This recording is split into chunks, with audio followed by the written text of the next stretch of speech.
నియోజకవర్గాల పునర్విభజన అంశం ఇప్పుడు దేశవ్యాప్తంగా సంచలనం రేపుతోంది. ముఖ్యంగా ఆయా రాష్ట్రాలకు సంబంధించి ముఖ్యంగా అక్కడ ఉన్నటువంటి సీఎంలు కూడా పెద్ద ఎత్తున అభ్యంతరం వ్యక్తం చేస్తూ ఉన్నారు.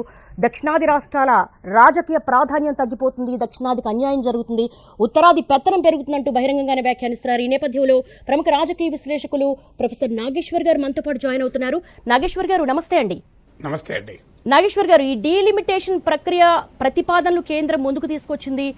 అసలు ఈ డీలిమిటేషన్కి సంబంధించి ఏ అంశాలు ప్రాతిపదికగా తీసుకుంటారు, ఏ అంశాలు పరిగణలోకి తీసుకుంటారు, గతంలో ఏ విధంగా ఈ డీలిమిటేషన్ ప్రక్రియను చేశారు?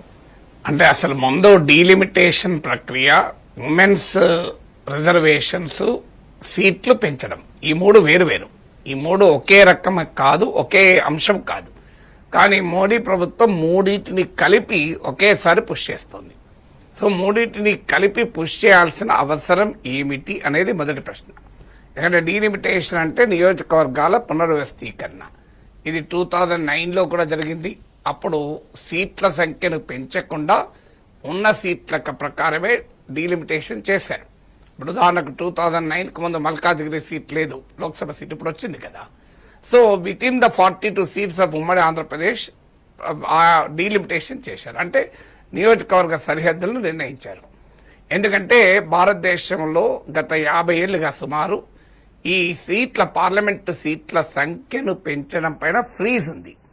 ఇప్పుడు ఆ సంఖ్య పైన ఉన్న ఫ్రీజ్ను కూడా తొలగిస్తున్నారు. అది రెండవది. ఎందుకు ఫ్రీజ్ ఉంది అంటే 1971లో మన దేశంలో 1970sలో ఈ జనాభా నియంత్రణ మొదలైంది.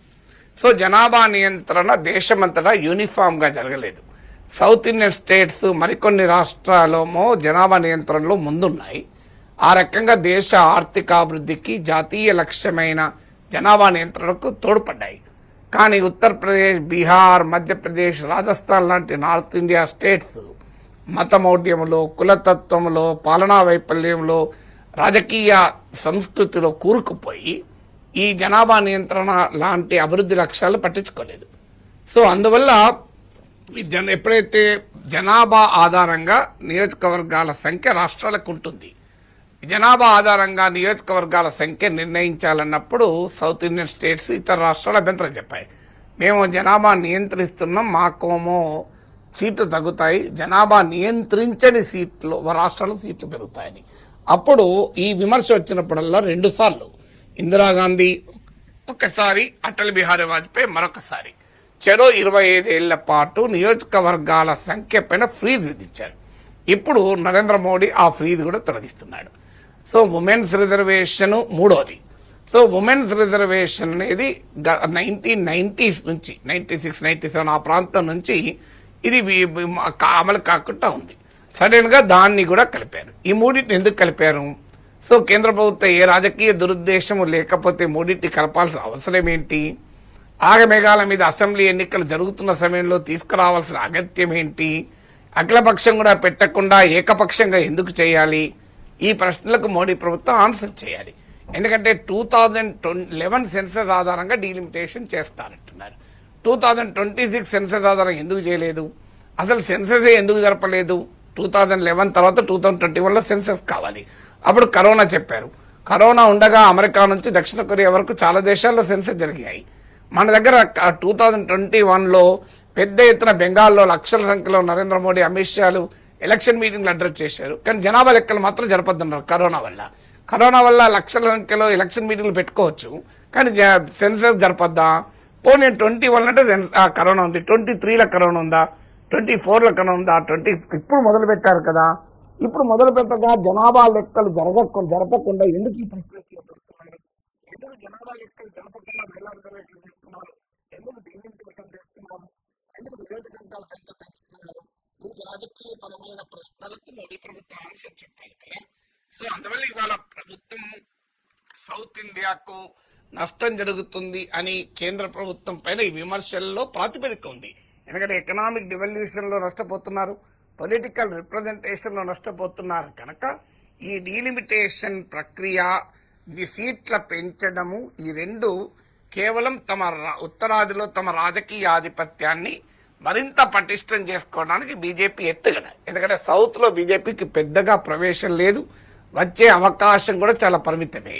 అందువల్ల మీకు బీజేపీకి అవకాశం ఉన్నది నార్త్ ఇండియాలో, వెస్ట్రన్ ఇండియాలో. సో అక్కడ తన బలాన్ని పెంచుకోవాలంటే మీరు గమనించండి, జనాభా నియంత్రించిన రాష్ట్రాల్లో బీజేపీ వీక్ ఉంటుంది, జనాభా నియంత్రించని రాష్ట్రాల్లో బీజేపీ స్ట్రాంగ్ ఉంటుంది.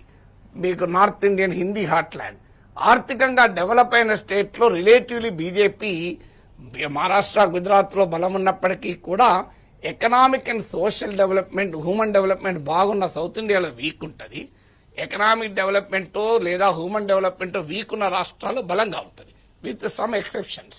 అందువల్ల ఆర్థికంగా వెనుకబడిన రాష్ట్రాలు, పాపులేషన్ కంట్రోల్ చేయని రాష్ట్రాలకు మేలు చేయడం ద్వారా బీజేపీ తన రాజకీయ ప్రయోజనాన్ని పొందుతోంది. అందుకరికే అంతగా వ్యతిరేకత వస్తుంది.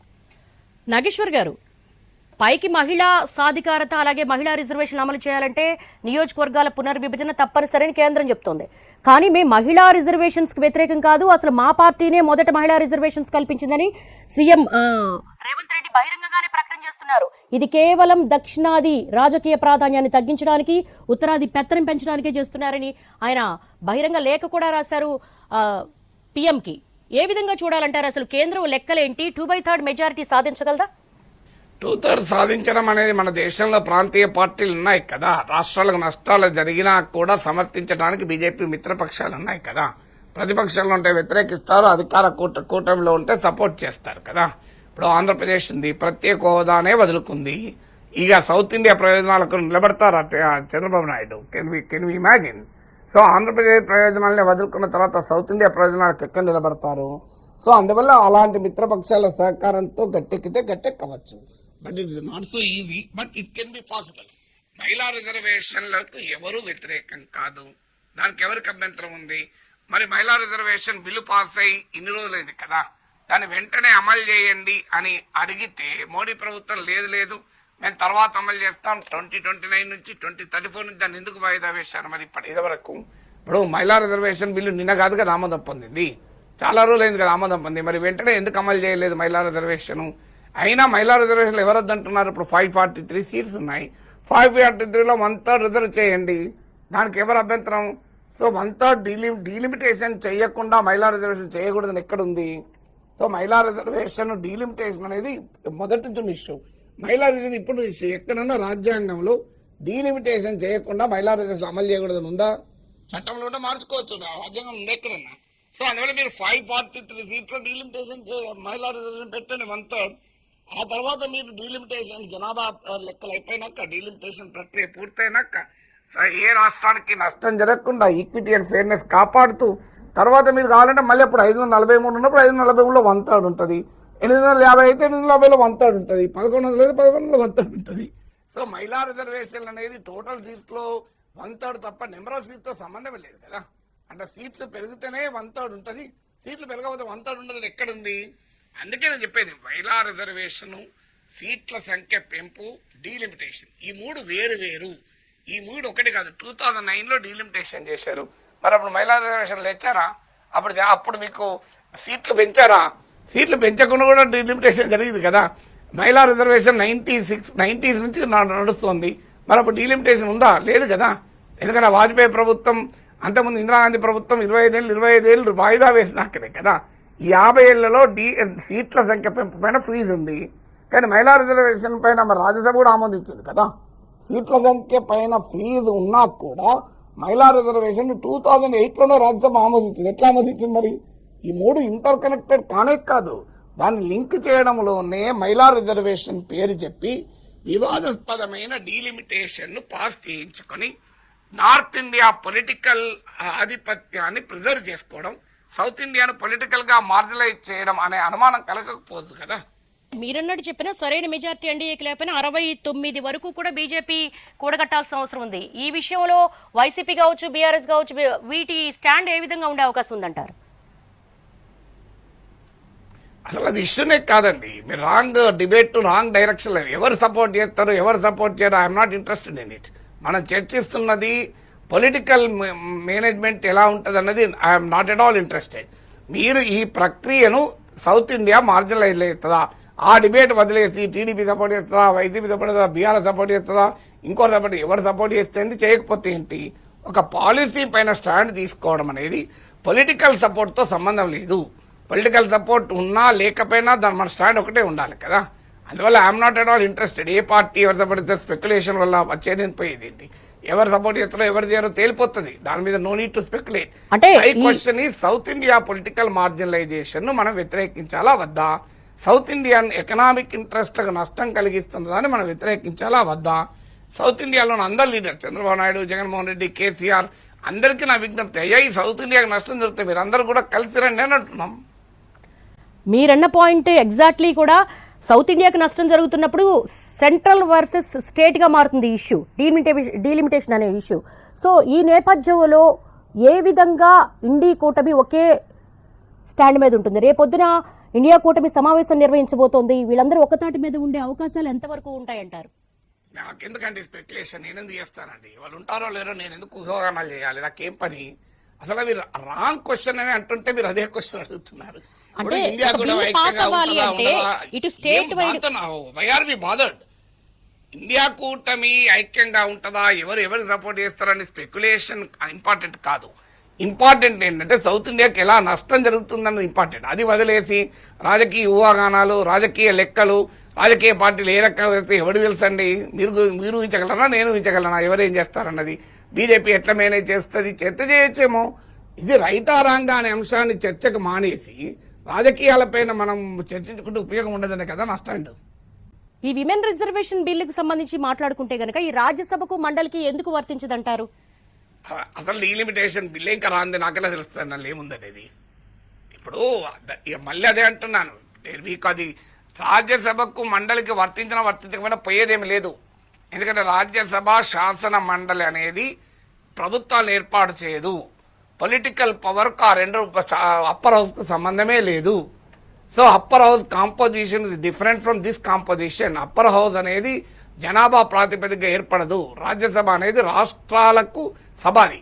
అందువల్ల మీకు జనాభా ప్రాతిపదికగా పొలిటికల్ పవర్ కొరకు కాదు కదా రాజ్యసభ ఉండేది. ఇప్పుడు శాసన మండలి ఉంటుంది అనుకోండి, అందులో ఉపాధ్యాయ ఎమ్మెల్సీలు ఉంటారు, టీచర్లు ఎమ్మెల్సీలు ఉంటారు, స్థానిక సంస్థల ఎమ్మెల్సీలు ఉంటారు, అసెంబ్లీ నుంచి ఎలక్ట్ అయిన వాళ్ళు ఉంటారు. వాటి very composition different. Assembly composition, Lok Sabha composition వేరు, మీకు శాసన మండలి రాజ్యసభ కాంపోజిషన్ వేరు. అందువల్ల అది వాట్ మేక్స్ డిఫరెన్స్? ఓకే రాజ్యసభకు ఉండదు, ఏమవుతుంది? అది ఇష్యూనే కాదు కదా. ఇప్పుడు మీకు అర్థం కావాల్సింది మీడియాకు అసలు ఏది సమస్యల్లా political marginalisation of south India, సమస్యల్లా economic interest of south India. అది వదిలేసి రాజ్యసభకి ఎందుకు ఉండదు, శాసన మండలికి ఎందుకు ఉండదు, ఇంకా దేనికి ఉండదు, దానికి ఏమవుతుంది? How does it make a difference? నాకు అర్థం కాదు. శాసన మండలికి ఉంటుంది, ఉండదు, దానివల్ల ఏమైనా చేంజ్ వస్తుందా? రాజ్యసభకు ఉంటుంది, ఉండదు, దానివల్ల ఏమైనా చేంజ్ వస్తుందా? పోనీ మనకు పని చేద్దాం, లోక్సభకు 50% సౌత్ ఇండియాకి ఇవ్వమను, రాజ్యసభలో 100% నార్త్ ఇండియా తీసుకోమను, మనకేం అభ్యంతరం లేదు కదా. మొత్తం రాజ్యసభ మీరే ఉంచుకోండి, సౌత్ ఇండియాకు లోక్సభలో 50% ఎలకేట్ చేయమనండి, అభ్యంతరం లేదు కదా. చేస్తారా? అందువల్ల let us not discuss wrong questions. A party ఏం చేస్తుంది, ఇండియా కూడా ఐక్యంగా ఉంటుందా ఉండదా, రీజనల్ పార్టీస్ ఏం చేస్తాయి, రాజ్యసభకు ఎందుకు వర్తించదు, కౌన్సిల్కి ఎందుకు వర్తించదు, ఈ డజన్ మేక్ ఎనీ డిఫరెన్స్ అంటే నేను పొలిటికల్ పవర్తో సంబంధంలో కావు కదా అవి. రాజ్యసభ శాసన మండలి రాజకీయ అధికారాన్ని, ఇప్పుడు మోడీ ప్రభుత్వానికి మెజారిటీ రాదు, రాజ్యసభలో మోడీ ప్రైమ్ మినిస్టర్ ఉండడా? శాసన మండలిలో మీకు ఆంధ్రప్రదేశ్లో శాసన మండలిలో చంద్రబాబు నాయుడు మెజారిటీ లేదు, ఆయన ముఖ్యమంత్రిగా లేడా? పొలిటికల్ పవర్తో సంబంధం లేని ఇన్స్టిట్యూషన్ గురించి చర్చ అనవసరం అంటారు. అంటే బిల్లు పాస్ అవ్వాలంటే దానికి మెజారిటీ ఉండాలి, 2/3. దానికి సంబంధించి మిగతా పార్టీలు కావచ్చు, ఎందుకంటే దీనికి దక్షిణాది రాష్ట్రాలకు అన్యాయం జరుగుతుంది. దక్షిణాదికి అన్యాయం జరుగుతున్నప్పుడు ఖచ్చితంగా ఇది ఒక పొలిటికల్ ఫైట్గా మారుతుందా, రాజకీయపరమైన సవాళ్ళు ఎదురుతాయన్నదే నా పాయింట్స్. నేను I'm not at all interested to think about రాజకీయాలు. ఈ టైంలో కూడా రాజకీయాలు వదిలేయండి దయచేసి. దక్షిణాదికి జరుగుతున్న అన్యాయం గురించి మాట్లాడండి అని నేనంటుంటే రాజకీయాలు ఏం కొంపలు ముడుతాయండి? రాజకీయాలు ఎవరికి నష్టమైతే ఏంటి, ఎవరి లాభం అయితే ఏంటి? అన్ని పార్టీలు ఒకే దాని ముక్కలే కొంపలే మునుగుతున్నాయి. మనకు ప్రజలకు అయ్యే నష్టం గురించి మనం ఆలోచించాలంట. అందువల్ల this is the time to think about the rights of south India, political rights of south India, economic rights of south India. అది వదిలేసి ఈ రాజకీయ పార్టీకి నష్టం, ఆ రాజకీయ పార్టీ ఏ పార్టీకి నష్టం అయితే నాకేంటండి. సరే, దక్షిణాదికి ఏ విధమైనటువంటి ఇంపాక్ట్ ఉంటుందంటారు? ఈ మహిళా రిజర్వేషన్ కావచ్చు, ఈ డీలిమిటేషన్ ప్రక్రియ ద్వారా ఎలాంటి తీవ్రమైన నష్టం జరిగే అవకాశం ఉందంటారు? మీరు మహిళా రిజర్వేషన్లో దక్షిణాదికి ఎందుకు నష్టం కలుగుతుందండి? నాకు నిజంగా ఆశ్చర్యంగా ఉంది ప్రశ్న కూడా. మహిళా రిజర్వేషన్ వల్ల దక్షిణాదికి ఎందుకు నష్టం జరుగుతుంది? సో ప్రతి రాష్ట్రంలో ఉన్న సీట్లలో 1/3 మహిళలకు రిజర్వ్ చేస్తారు. అందువల్ల సౌత్ ఇండియాకి నష్టం ఉండదు, నార్త్ ఇండియాకి నష్టం ఉండదు. ప్రతి అసెంబ్లీలో 1/3 సీటు మహిళలకు కేటాయిస్తారు. మహిళా రిజర్వేషన్ల వల్ల సౌత్ ఇండియాకి నష్టం అని ఎవరూ అనలేదు. మీరే ఫస్ట్ టైం అడిగారు నన్ను. సౌత్ ఇండియా మహిళా రిజర్వేషన్లకు సౌత్ ఇండియాకి ఎలాంటి సంబంధం లేదు. మహిళా రిజర్వేషన్లు కాంట్రవర్సీ కాదు. మహిళా రిజర్వేషన్లో ఉన్నది ఒక్క వివాదము. బీసీ మహిళల కోటాలో బీసీలకు కూడా బీసీ మహిళలకు కూడా ఇస్తారా అనేది ఇష్యూ తప్ప రాష్ట్రాల ఇష్యూ కానే కాదు. మహిళా రిజర్వేషన్లో సౌత్ ఇండియాకు నష్టం అవుతుందని ఎవరూ అనలేదు. మీరు రేవంత్ రెడ్డి లెటర్ చూడండి, అక్కడ ఉందా అది? మహిళా రిజర్వేషన్కు మేము అనుకూలము అని స్పష్టంగా చెప్పారు. అందువల్ల ప్రభుత్వము మోడీ గవర్నమెంట్ ఇస్తున్న ట్రాప్లో మీడియా పడకూడదు, మనం పడకూడదు. ఇవన్నీ ఇంటర్లింక్డ్ అని ఒక వాతావరణం క్రియేట్ చేస్తున్నారు. మహిళా రిజర్వేషన్కు సంబంధమే లేదు. 543 సీట్స్ ఉంటే 543లో 1/3 ఉంటుంది. 850 సీట్స్ ఇస్తే 850లో 1/3 ఉంటుంది. ఇప్పుడు తెలంగాణలో 17 ఉంటే 17లో ఉంటుంది. రేపు 26 ఉంటే 26 ఉంటుంది. ఆంధ్రప్రదేశ్లో 25 ఉంటే 1/3 ఉంటుంది. అందులో లేదు 38 ఉంటే అందులో 1/3 ఉంటుంది. అందువల్ల మహిళా రిజర్వేషన్కు డీలిమిటేషన్కు మహిళా రిజర్వేషన్కు సీట్ల సంఖ్యకు ఎలాంటి సంబంధము లేదు. డీలిమిటేషన్ వల్ల ఎందుకు నష్టము అంటే డీలిమిటేషన్ వల్ల కూడా నష్టం లేదు. వాస్తవంగా 2009లో జరిగినట్టు డీలిమిటేషన్ చేస్తే ఎలాంటి నష్టము లేదు. ఎందుకంటే ఉన్న సీట్లో ఇప్పుడు ఆంధ్రప్రదేశ్లో 42 ఉండే, అప్పుడు 42 ఉంటాయి. మారేది ఏంటి? ఆ కాన్స్టిట్యున్సీ బౌండరీస్ మారుతాయి. ఎక్కడైతే జనాభా ఎక్కువ ఉందో అక్కడ సీట్లు పెరుగుతాయి, జనాభా తక్కువ ఉన్న దగ్గర సీట్లు తగ్గుతాయి. విత్ ఇన్ తెలంగాణలోనే చేంజ్ అవుతాయి. Geographical boundaries of the constituencies మారుతాయి, నెంబర్ ఆఫ్ కాన్స్టిట్యూన్సీ మారవు. అందువల్ల అప్పుడు సౌత్ ఇండియాకి ఎలాంటి నష్టం లేదు. డీలిమిటేషన్ వల్ల కూడా డీలిమిటేషన్ వల్ల సౌత్ ఇండియాకి నష్టం లేదు. మహిళా రిజర్వేషన్లో సౌత్ ఇండియాకి నష్టం లేదు. నష్టము వల్ల కేవలం సీట్ల పెంపు వల్లనే. సీట్ల పెంపు ఎలా చేస్తారు? ఒకటి, జనాభా ప్రాతిపదికగా సీట్లు పెంచుతామని ముందు ప్రతిపాదించారు. అదే జరిగితే ఇక సౌత్ ఇండియాకు రాజకీయ డిజాస్టర్ అది. ఎందుకంటే 1971 ఆధారంగా 71 జనాభా లెక్కల ఆధారంగా ఇప్పుడు రాష్ట్రాలకు సీట్లు ఇచ్చారు. ఇప్పుడు ఉదాహరణకు ఆంధ్రప్రదేశ్లో 25, తెలంగాణలో 17, తమిళనాడులో 39, కేరళలో 20, మీకు లోక్సభ సీట్లు కర్ణాటకలో 28, బెంగాల్లో 42, మీకు ఇవన్నీ యూపీలో 80, బీహార్లో 40, ఇవన్నీ ఎలా వచ్చాయి? మీకు మహారాష్ట్రలో 48, మీకు జమ్మూ కాశ్మీర్లో ఇవన్నీ ఎలా వచ్చాయి? వీటికి 1971 సెన్సస్ బేసిస్. ఆ తర్వాత జనాభా లెక్కల ఆధారంగా సీట్ల సంఖ్యను పెంచలేదు. ఎందుకంటే ఇందిరాగాంధీ ప్రభుత్వం ఫస్ట్ టైం 25 years ఫ్రీజ్ చేసింది. తర్వాత అటల్ బిహారీ వాజ్పేయి ఫ్రీజ్ చేశారు. అంటే ఇది పొలిటికల్ కన్సెన్సస్.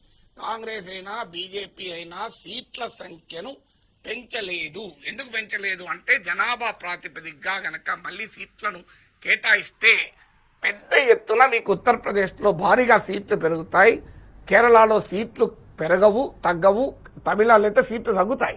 మీకు కార్నెగీ మిల్లన్ స్టడీ ఉంది, గూగుల్లో చూడండి.